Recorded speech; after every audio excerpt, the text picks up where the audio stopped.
Good day, ladies and gentlemen. My name is Thomas Vermeij. I'm a developer for our video game Build Don't, the reverse city builder, or city destroyer. Today I'm gonna talk about one of the elements in our game, the dam. Well, first I started off with, what do we want? What did I want? Because on paper we wanted a dam that could be destroyed and the city would flood. But how would you implement that into the game? And first, I had a list of everything I needed. The building of the dam had to be able to be destroyed, and so that's how I started. With that list up, I started on first making the dam and making the area around it. But now I needed to open up, and I needed water to flow out, which were two pretty difficult ones.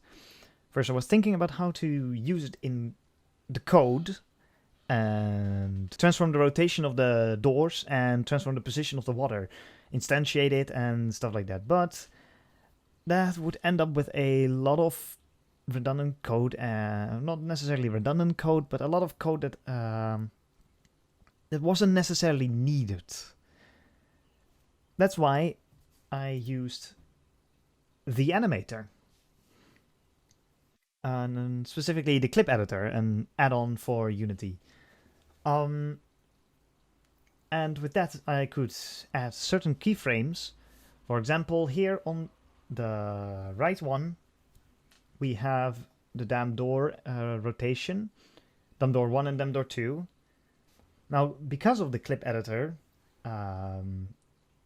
it animates everything in between, takes all the values, makes it a little bit faster at the start and slows it a little bit down in the, once it almost reaches the end, which creates a believable fashion. Same thing for the water, which you will see later in the demo. I took the water that I already had, instantiated it under the ground, and then moved it up.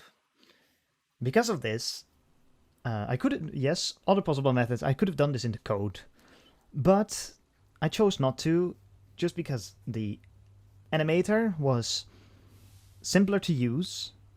So to me it was deciding which method I was going to use was either use the code, which I know how it works, but it's going to take a lot of effort and still a bit of researching to get it done, or I could use the animator, which I ultimately chose because it's more effective and better at what it does. Now, I did still have some code.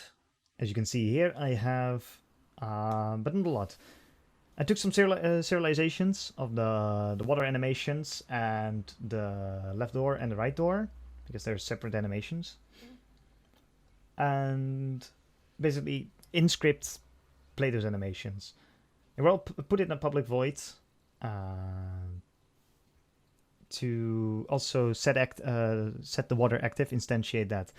And the building that is on the dam has the script when it's destroyed, and it executes this code. So if the building has the tag dam building, it will find the script and execute this small piece of code. Very simple code, but does its job.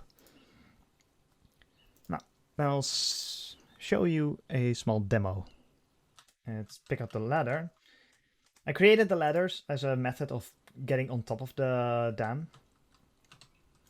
And once you're on top, all you need to do is destroy the building. A loud sound, dam opens up, and the water starts flowing. Now, what could have gone better? I had a lot of trial and errors. So I needed, what could have gone better in my mind was asking for help, because we already had a person who worked with the animator, and if he helped me, I could have made this a lot quicker and maybe even a little bit better. So that's the lesson I took away from it. But besides that, I am very satisfied with what I have. My team was very satisfied with what I have, and I hope you, the players, will also be very satisfied with what we have.